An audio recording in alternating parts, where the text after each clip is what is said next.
ela ny ela fa nivoaka ihany na fenina makasika ny fanondranana antsokosoko volamenantsika eto Madagasikara makany Dubai. Nilaza ny banky foibeny Madagasikara tamin'ny tatitra nataon'izy ireo fa tsy nanondrana volamena mihitsy isika tamin'ny taona 2024. Akory nefa niaterana rehefa nanao fanadihadiana ny mpanao gazety Nicole TV tao amin'ny tranonkalan'ny Nations Unies fa ray taona mahery be zao no naondrana antsokosoko tsy nisy nahita na teny amin'ny seranantsambo zany na teny amin'ny seranam-piaramanidina. Araka ny fanadihadiana nataon'ny mpanao gazety Nicole TV dia tombanana eo amin'ny 4.5 tonna na 6451 kg ny volamena nivoaka antsokosoko nanomboka tamin'ny taona nitondran'ny filoha Andry Rajoelina hatramin'ny 2024. Izay mitintana ny vola eo amin'ny 341,806,783 de dollars. Toy izao ny antsiprian'ny fanondranana volamena antsokosoko makany Dubai ity izay nalaina avy tao amin'ny tranonkalan'ny Nations Unies. Ndao atomboka antsika ny taona 2024 taona nanomboan'ny filoha Andry Rajoelina ny fotoam-piasany. Volamena mitintina 3,291 tonnes na 3291 kg no naondrana tany Dubai. Hoy ny tatitry nataon'ny Nations Unies. Zany hoe raha vadika vola zany rehetra zany dia eo amin'ny 113,825,025 dollars. Na raha vadika en ariary kosa zany rehetra zany dia eo amin'ny 455,300,000,100,000 ariary. Mifanohitra amin'izay nefa ny tatitra nataon'ny banky foibeny Madagasikara tamin'ny taona 2024. 2,100 tonnes ihany na 2100 kg ihany no hitan'ny banky foibeny Madagasikara tamin'ny tatitra nataon'izy ireo tamin'ny taona 2024 raha ny tatitra nataon'izy ireo tamin'ny Desambra 2024.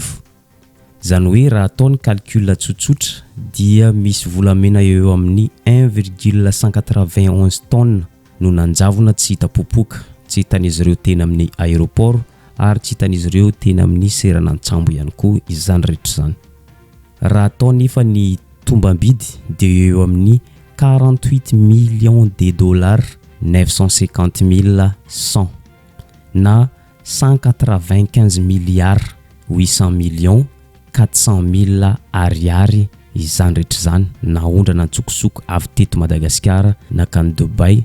Tsy nisy nahita izany rehetra zany na teny amin'ny seranam-piaramanidina na teny amin'ny seranantsambo. Mahagaga tokoa. Aza mbola miala lavitra fa arao tsara ity tatitra nataony ireto tranonkalana anankiroa ireto. Ny ray avy tao amin'ny Nations Unies dia ny ray avy tamin'ny banky foibeny Madagasikara tsika eto amintsika. Taona 2024. Taona anisany nanamarika ny valanaretina Covid-19 izay azo eritreretina fa tsy nisy fanondranana volamena antsokosoko tamin'ity valanaretina ity. Raha mieritreritra zany logika zany isika dia diso tanteraka. Raha ny tatitra nataon'ny Nations Unies dia 2,780 tonnes na 2780,000 kg ny totalin'ny volamena rehetra naondrana tany Hong Kong, Dubai ary tany Turquie. Izany rehetra zany dia mitenty bidy eo amin'ny 130,149,050 dollars na 520 milliards 596,200,000 ariary ny totalin'izany rehetra zany. Vola be tsy toko tsy foroana no nivoaka ny Madagasikara tamin'ny taona 2024. Mifanohitra amin'izay nefa ny tatitra nataon'ny banky foibeny Madagasikara 1,7 tonnes fotsiny hono no naondrana tamin'ny taona 2024 na raha vadika ny kilogramme zany rehetra zany dia 1500 kg fotsiny no totalin'ny volamena izay nivoaka ivelan'ny Madagasikara. Hoy ny tatitr'izy ireo tamin'ny 2024 lasa teo. Zany hoe raha ataony tombatombana amin'ity 1,5 tonnes ity dia eo amin'ny 68,600,000 dollars na raha vadika ariary dia 274,400,000,000 ny totalin'ireo vidin'ny volamena 1,5 tonnes ireo. Raha tombanana nefa ny tatitra nataon'ny banky foibeny Madagasikara sy ny Nations Unies dia atao calcul tsotsotra dia volamena eo amin'ny 1280 kg na 1,280 tonnes no nivoaka antsokosoko tsy nisy nahita na iray aza. Ny tedibidiny zany raha ataony tombatombana dia eo amin'ny 51 472 millions de dollars na 229 milliards 888 millions ariary raha avadika anariary izany rehetra zany. Tena vola be tsy tokony tsy foroana zany, very lasan'olombitsy mafia mpanondrana volamena. Ndao kisaka ny taona 2024. Somary nanaitra ny mpanaovana diadina ny tatitra nataon'ny Banky Fohiben'i Madagasikara. Nilaza izy ireo fa tsy nanondrana volamena mihitsy Madagasikara tamin'ny taona 2024. Izany tatitra zany dia navoakan'izy ireo tamin'ny Desambra 2024 lasa teo. Toy izao kosa ny tatitra nataon'ny Nations Unies 2,490 tonnes no naondrana antsokosoko nakany Dubai. Na raha avadika amin'ny kilogramme zany dia 2490 kilogramme no volamena naondrana tany Dubai. Raha avadika vola nefa zany dia mitentina eo amin'ny 143 millions 128 148 dollars na 572 milliards 512 millions 592 000 ariary. Zay ny totalin'ny volamena naondrana antsokosoko tany Dubai tamin'ny taona 2024. Fanampin'izay, mitovy tsy misy valaka tamin'ny tatitra nataon'ny Banky Fohiben'i Madagasikara tamin'ny taona 2024, ny tatitra nataon'izy ireo tamin'ny 2024 sy 2024. Nilaza izy ireo tao amin'ny tatitra nataon'izy ireo tamin'ny taona 2024 lasa teo fa 0 kilo 0 boribory ny volamena naondrana nakany ivelany. Zany hoe tsy nanondrana volamena mihitsy Madagasikara tamin'ny taona 2024 sy 2024 lasa teo. Mifanohitra amin'izay tanteraka ny tatitry ny Nations Unies mahakasika ny fanondranana volamena eto amintsika. Ny taona 2024 mitentina 515 kg ny volamena naondrana antsokosoko tany Dubai araka ny tatitra nataon'ny Nations Unies. Zany rehetra zany dia mitentina eo amin'ny 30 millions 157 115 dollars na 120 milliards 628 millions 460 000 ariary ny totaliny tetibidiny volamena zay naondrana tany Dubai ny taona 2024. Taona 2024 araka ny tatitra nataon'ny Nations Unies dia 1,19 tonnes na 1019 kg ny volamena naondrana antsokosoko avy teto Madagasikara nakany Dubai tamin'ny taona 2024 lasa teo. Raha avadika vola zany dia mitentina eo amin'ny 62 millions 99 420 dollars.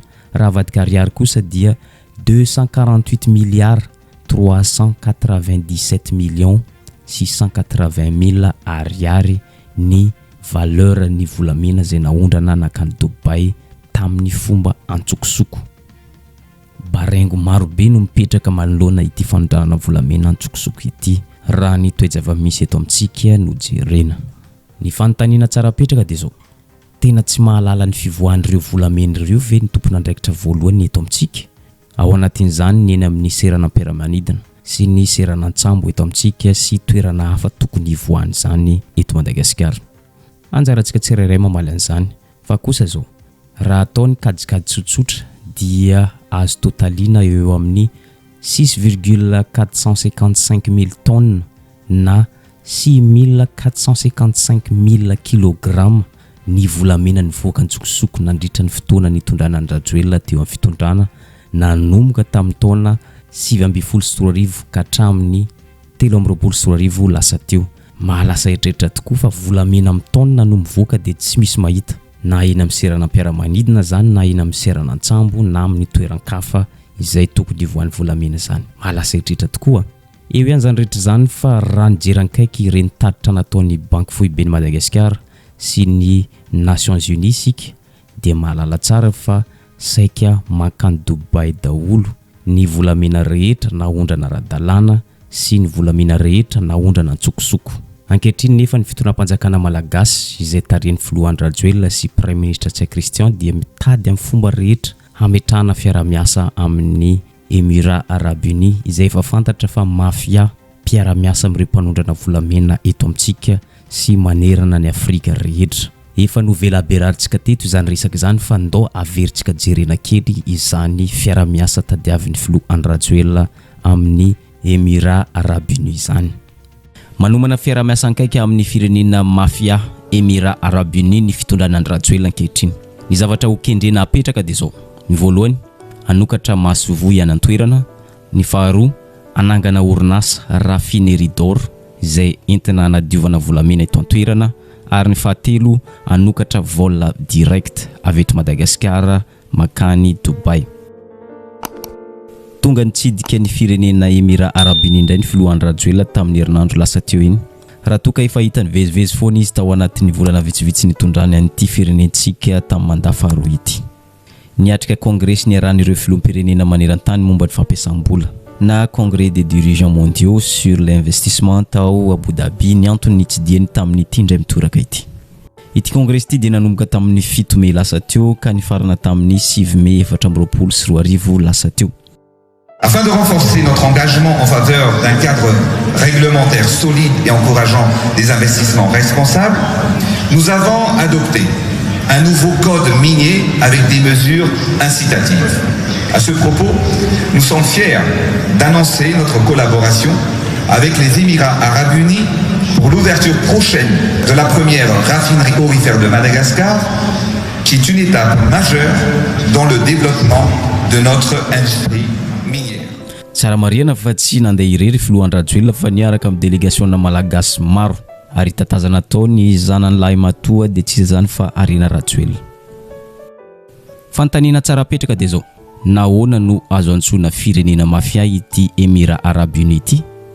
Ny valiny dia tsotra. Ity firenena Émirats Arabes Unis ity dia mpiara-miasa ankaiky amin'ireo mafia mpanondrana antsokosoko amin'ny fomba tsara dalàna toy ny volamena, ny safira sy ireo vatosoa maro samihafa avy aty Afrika. Mahalasa eritreritra hoy Serge Razafimahova ny antony narisy lahatra ny fitondrana Andry Rajoelina hiara-iasa amin'ity firenena mafia ity. Satria ny antony dia zao. Fantatry ny fitondram-panjakana tsara fa ity firenena ity dia mpiara-miasa amin'ny mpanondrana volamena antsokosoko. Mpiara-miasa amin'ireo mafia mpanondrana renan-kibon'ny tany antsokosoko avy aty Afrika. Nanamafy an'izany ny gazety britannique antsoina hoe Reuters tamin'ny 7 hoy Serge Razafimahova. Ny tena loza sy mahamenatra amin'ity tranga ity dia zao. I Madagasikara no mitazona larana voalohany aty Afrika amin'ny fanondranana antsokosoko. Ireo arenan-kibon'ny tany toy ny volamena, safira sy ireo arenan-kibon'ny tany sy vatosoa maro samihafa ahondrana any Dubai. Ary nisoritany gazety britannique mihitsy ny fatiantoka ny Madagasikara tamin'izany mahatratra hatramin'ny 121 millions d'ariary ny fatiantoka. Vokatry ny fisiany tambazotran'ny mafia mpanondrana volamena antsokosoko sy ireo arenan-kibon'ny tany makany Dubai. Mahalasa eritreritra. Izany hoe raha firenena normala i Madagasikara dia manokatra fanadiadiana. Fantarina hoe izavy ireo mafia mitazona tambazotra mpanondrana volamena antsokosoko. Fantarina ihany koa ireo mafia mpividy any Émirats Arabes Unis. Mifanohitra amin'izay nefa nataon'ny fitondram-panjakana fa nanao fiara-miasa amin'ny fomba ara-dalàna. Anokatra masovoy any Dubai izy ireo ary anokatra sidina mivantana avy eto Madagasikara makany Dubai. Mahalasa dinika tokoa. Ndao herinotsika ny fanehoan-kevitry Serge Razafimahova. Amin'ny 2024 nisy raporo navoaka ny Reuters, enquête nataon'ny Reuters. Ireo le enquête nataon'ny Transparency teto Madagasikara sy ny enquête nataon'ny Reuters milaza mazava fa Madagasikara ao anatin'ny ataontsika hoe ny mason'ny mpampiditra volamena antsokosoko any Dubai, zany hoe any amin'ny État des Arabes Unis zany. Misoratra mazava ao anatin'ireo enquête ny Reuters io fa 121 millions de dollars ny en défaveur à Madagascar ozy. Ny déclaration na volamena tonga tany Dubai ary nampidirina tany Dubai. Misoratra mazava zany anatin'ny rapport'ny Reuters hoe ny EAU ny État des Arabes Unis no fohy be any trafikana volamena eto Afrika. Mametraka mazava zany fa hoe fohy be any trafikana volamena afrikanina avy aty Afrika dia any amin'ny État des État ny Arabes Unis. Dia zao no tenenin'ny Reuters ao anatin'ny zavatra enquête nataon'ny Reuters. Poids total ny trafika avy aty Afrika tonga tany amin'ny EAU 446 tonnes. D'accord? Amin'ny mampandinika raharam-pirenena ny Serge Razafimahova dia lasa ihany ny saina manoloana ny fihetsika fitondram-panjakana ankehitriny. Firenena Émirats Arabes Unis fa fantatra tsara fa mafia. Firenena mpividy volamena ondrana antsokosoko avy aty Afrika izy ireo ary mpiara-miasa akaiky amin'ireo mpanondrana volamena antsokosoko aty Afrika. I Madagasikara mitazona lalana voalohany amin'izany fanondranana zany. Araka ny fanolazain'ny gazety britannique izay nolazain'ny Serge Razafimahova teo dia efa nahatratra hatramin'ny 446 tonnes ny volamena sy ireo vatosoa naondrana avy aty Afrika nakany Émirats Arabes Unis. Tamin'ny 2024 izay tatitra nataon'ny gazety Reuters zay. Fa ankehitriny antsika izao 2024 zany hoe mety efa mahatratra amin'ny x2 ny 446 000 tonnes io ny efa naondrana any amin'izao 2024 zao.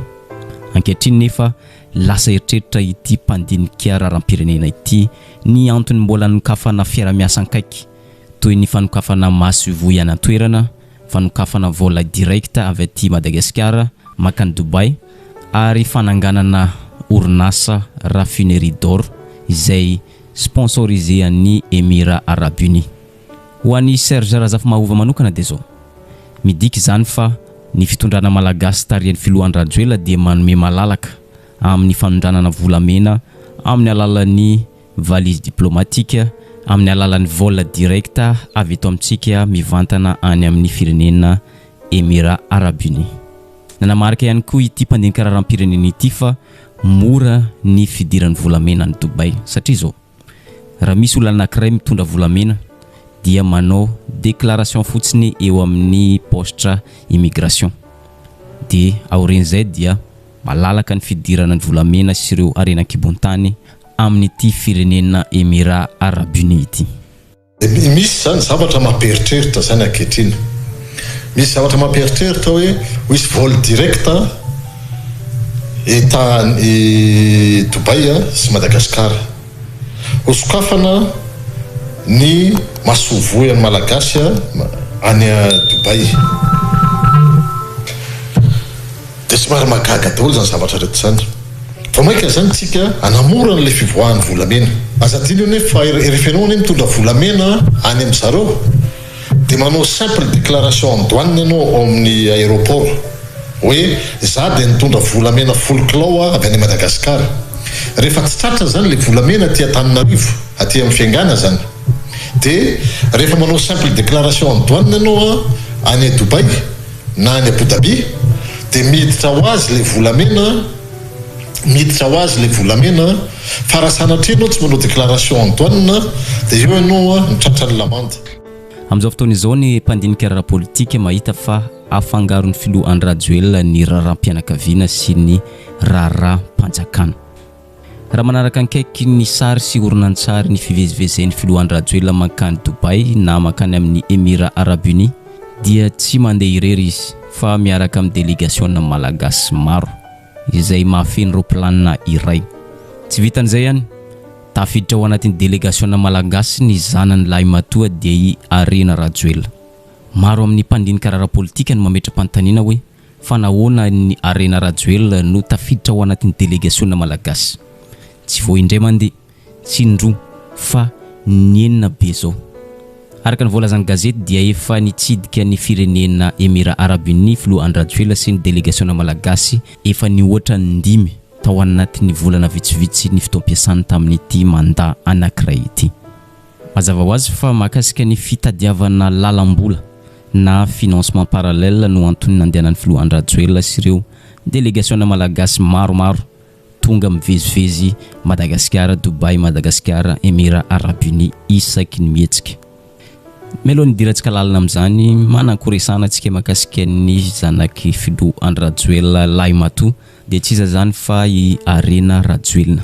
Ho antsika izay mbola tsy mahafantatra dia zao manana orinasany manokana ity zanaky filoha Andry Rajoelina Lahy Matoy ity, dia tsy iza zany fa Arena Rajoelina. Araka ny hitantsika amin'ny sary io dia ny anaran'ny orinasany dia Arena Corporation. Tamin'ny 9 Aogositra 2024 no nanokafana ity orinasa ity, ary 100 millions ny capital izay niangany ity orinasan'ny filoha Lahy Matoy ity. Midika zany fa tsy tonga ho azy ny antony mampivezivezy ny Arena Rajoelina zanaky filoha Lahy Matoy makany Dubai miaraka amin'ny rainy, fa misy antony ao ambadika eo. Mety mijery ahoana ny fiara-miasa mpamatsy vola, ahoana ny azahoana famatsim-bola manokana, ahoana ny azahoana famatsim-bola ho an'ny firenena. Mety hoe mijery ohatrohatrany ahoana ny endrikendriky ny marché international sy ny sisa. Naneho ny heviny manokana i Constant Ravelson manoloana ity fivezivezen'ny filoha Andry Rajoelina sy ny délégation malagasy izay entiny mivezivezy avy eto Madagasikara makany Dubai isaky ny mihetsika ity. Raha ny fahitany azy dia tsotra. Ny filoha Andry Rajoelina dia vonina hivarotra tanindrazana, vonina hanondrana arena ankibony tany ny Madagasikara, ny volamena, vatosoa sy ireo arena sarobidy maro samihafa misy eto amintsika. Indro izy nakany Dubai rokilanina feno tamizay indro zay, fa matetika koa izy makany Dubai rahenay ara tao amin'ny fianakaviany akambola tetezamita dia mbola Dubaiko. Iny resaka fianakaviany iny ampifandraisiny amin'ny maha-président républicain azy dia maika misy influence.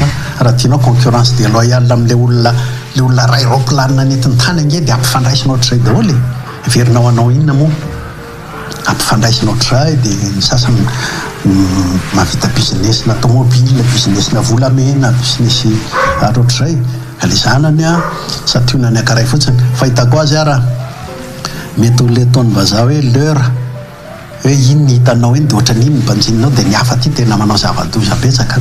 Ny Émirats Arabes Unis dia hoe anaovana fanalalahana araka hetra, tsy fantatro fa mifandray amin'izay na hifandray amin'ny zavatra hafa koa. Tsy mbola ny bobobobo ohatr'izao ny tomobile marque Chevrolet, marque coréenne avy any Dubai. Zany hoe ireo olona rehetra makany ireo ray ropilanina ohatra, raha mba mitondra volamena kelikely fotsiny amin'ilay anatin'ny ara-dalàna ary dia efa mankafita be lehibe any. Dia fanadiovana, blanchiment amina tomobile isan-karazany avy any Dubai. Ka izay anjarantsika ny mijery hoe misy ifandraisany ve zany sa tsy. Ankoatr'izay, fantatra mazava ho izy fa mitady lalam-bola ny filoha Andry Rajoelina. Raha lazaina fomba hafa dia mitady lalam-bola na financement parallèle ity fitondran'ny filoha Andry Rajoelina ity, mba hanatanterana ireo fotodrafitrasa maro izay tsy nazahoana famatsim-bola ankehitriny. Fanampin'izay nanamafy Constant Ravelson fa efa hita miharihary fa mitodika makany amin'ny firenena Arabo na any amin'ny Émirats Arabes Unis ny fitondrany Andry Rajoelina. Ny antony dia tsy miafina amin'ny tsirairay ny fananganana ady tamin'ny vondrona Europeanina tamin'ny alalan'ny fandroanan'ny ambassadeur izay miasa sy monina eto amintsika, dia tsy iza zany fa Isabelle Delattre. Ankehitriny vokatr' izany dia hita manangasangasady ny mety ho fasarotana ny fahazahoana famatsim-bola avy amin'ny vondrona Europeanina indray. Tamin'ny herinandro lasa efa namoaka démonstration de force ny vondrona Europeanina. Nofoanan'izy ireo ny fiara-misakafo sy fankalazana ny andron'ny Europe na Journée de l'Europe izay atao isaky ny 9 May. Arak'izany, tsy nisy ny fankalazana Journée de l'Europe tamin'ny 9 May lasa teo iny. Fanampin'izay, araka ny efa nolazainy Isabelle Delattre tao amin'ny gazety RFI dia mila fotoana maharitra ny vondrona Europeanina vao afaka mandray fanampan-kevitra andefa olona isolotena azy olona ambassadeur miasa sy monina eto amintsika. Arak'izany, tsy magaga raha mitodidoha any amin'ny Émirats Arabes Unis ny fitondrana ankehitriny. Ohatra ny mitoditodika zay mahatonga azy nananganady tamin'ny solotenan'ny Union Européenne azy, satria efa mekendakenda ny vola avy any amin'ny mpamatsy vola ara-dalàna sy mazava. Fahitako azy ohatra ny mitoditodika any amin'ny vola arabo, ary amboariko kely ara satria manjary sony arabo mitezitra vola islamika izay fantatra fa efa nisy nanandrakandrana teto amintsika teto mampiditra vola tsy mazava, volan'ny terrorisme sisy volan'ny rongony. Fa izao hitanao mitodika mitady financement hafa na ho azy tenany na ho an'ny Madagasikara, mitady financement parallèle, olona may vola na izy tenany na eo amin'ilay fitondrana ny tany sy ny firenena, kanefa ny tsy mahavita an'izay projet hifanarahana amin'ny mpamatsy vola ara-dalàna. Averiko leo tsy mahavita iny le hoe faranana alalao faranany le anina fa tsika tsy ihany le hoe vita ny feko vao zay vao olona dodina sy may zany. Rehefa ohatran'io dia zay ampaneken'ny FMI ao dia ekeny daholo. Ankoatr'izay naneho ny heviny manokana i professeur Ralson Roger, ministry ny toe-karena sy ny varotra tamin'ny fitondran'ny filoha-teo aloha Zafy Albert. Nanamafy izy fa tsy miafina amin'ny tsirairay ny fivezivezeny Andry Rajoelina sy ny délégationna malagasy miaraka amin'ny lahy matoany vezivezy any Dubai isaky ny mihetsika. Hita miariary fa tsy raharam-panjakana ihany no antony andehanan'ny izy ireo any, fa fandrarahana ihany koa. Izany hoe sady manao asa-panjakana no mitady lalana amin'ny resaka business. Nanamarika ity professeur Ralson Roger ity fa tsy fanao ny filom-pirenena amin'ny firenena normal ny miveziveza amin'ny firenena tokana ihany, toy ny filoha Andry Rajoelina ankehitriny miaraka amin'ny délégationna malagasy miaraka amin'ny zanany lahy matoa mankany Émirats Arabes Unis. Ny antony dia zao, maharatsy ny fifandraisana eo amin'ny firenena rotota izany rehetra zany, indrindra fa amin'ny resaka diplomasia. Nanamafy ihany koa ity professeur ity fa manahy mafy izy amin'ny fitsidinan'ny Rajoelina isaky ny mihetsika ity, ahina ny fisiany fitadiavam-bola hafa toy ny financement parallèle. Reny masya raha vao zay ny miseo dia lasa resaka ohatrany endrika fandraharahana le izy, tsy resaka tsony ao anatin'ny resaka asana asa-panjakana, asa fifanarahana bilatéral, fa lasa resaka hoe fandraharahana fotsiny zao. Ankoatr'izay ny tena marina dia zao, tsy anjaran'ny filoham-pirenena raha teo ny mivezivezy isaky ny izay mahatsiaro toy nataon'ny filoha Andry Rajoelina ireo, fa manana ministry ny raharaham-bahiny isika, manana ministry ny vola isika raha ny resa-bola no antony hivezivezena. Isika ihany koa manana premier ministre lehibe ny gouvernement dia tsy iza fa ny Tsay Christian zay afaka hisolo toerana azy amin'ny fivezivezena makany Dubai. Ankehitriny moa izy tenany mihitsy no midina ifotony manao fifampirarahana rehetra. Midika izany fa misy zavatra tsy dia mazava amin'ny mpanaraka toe-draram-pirenena ny fihetsiky ny filoha Andry Rajoelina ankehitriny. Fahitako azy aloha namanokana zany sy hoe batraika efa niainanay tamin'izay taon'ny fitondrana dia tsy fanaona filoham-pirenena mihitsy, zany hoe mandeha mivezivezy toy ireny, fa anjara ny ministra ny raharaham-bahiny izy sy ministra voakasika iny. Raha ohatra resaka vola fitadiavam-bola dia ministra ny vola sy ny toe-karena zany, io zany misy ny toe-karena sy ny vola efa eo. Raha ohatra moa hoe zavatra hafa dia ministra ny raharaham-bahiny tokony eo foana, satria ny tena azony hoe momba fiarahana amin'ny tany any ivelany. Dia fara fa betsaka mihitsy zany dia ny premier ministre ny tokony mandeha amin'ireny. Dia eo zany zavatra anankiray magaga sy malasa matalanjona ny olona hoe fa ahoana no Andriamatoa filoham-pirenena foana mandeha mivezivezy amin'ny zavatra toy ireny. Hitam-pamaranana dia zao, mamerina ny efa voalaza teo isika. Mahalasa eritreretra tokoa ny antony naharesy lahatra ny fitondrana malagasy izay tarihan'ny filoha Andry Rajoelina hiara-iasa amin'ny firenena Émirats Arabes Unis, izay fantatra fa miara-miasa amin'ny mafia mpanondrana volamena sy arena kibon-tany avy aty Afrika, indrindra fa avy aty Madagasikara. Ny fiara-miasa izay resana eto dia tsy fiara-miasa tsotra fa fiara-miasa amin'ny lafiny maro, toy ny fanamafisana ny fifandraisana ara-diplomasia, efa noresantsika teo ny fananganana maso ivohy any Dubai. Ankoatr'izay ny fananganana orinasa raffinerie d'or izay entina nadiovana volamena eto amintsika, izay miankina tanteraka amin'ny famatsim-bola avy any Émirats Arabes Unis. Ankoatr'izay ny fanokafana voile direct avy eto amintsika mankany Dubai tsy misy sakatsakana fa amin'ny fomba malalaka. Araka ny fanolazain'ny mpandinika raharam-pirenena teo dia malalaka ny fanondranana volamena any Dubai manomboka amin'izao fotoana izao, satria ny mafia izay mpiara-miasa amin'ny mpanodikodina renam-pirenena dia nomena sehatra ara-dalàna ary amin'ny fomba malalaka. Fantaniana ity amin'ny farany dia zao, misy mahalala ve inona ny tena antony nahatonga ny fitondram-panjakana izay tarihan'ny filoha Andry Rajoelina resy lahatra hiara-iasa amin'ny firenena Arabes Unis. miisa 270 mahery ny isan'ny firenena rehetra maneran-tany ankehitriny. Fa nahoana no Arabes Unis? Fantatry fitondram-panjakana tsara fa firenena Émirats Arabes Unis dia miara-miasa amin'ireo mafia tompony tambazotra mpanondrana volamena sy vatosoa sy arenan-kibon'ny tany maro hafa eto amintsika. Fa nahoana no resy lahatra ny fitondram-panjakana hiara-iasa amin'ity firenena ity? Sanatria ve ity fitondrany Andrajoela ity koa dia mafia miara-miasa amin'izy ireo amin'ny fanondranana volamena sy ireo vatosoa maro samihafa eto amintsika? Anjarantsika tsirairay mamaly an'izany ary zay ihany koa mamarina ny vidéontsika androany. Azadino misabone sy manisy j'aime ny vidéontsika amin'ny manaraka indray.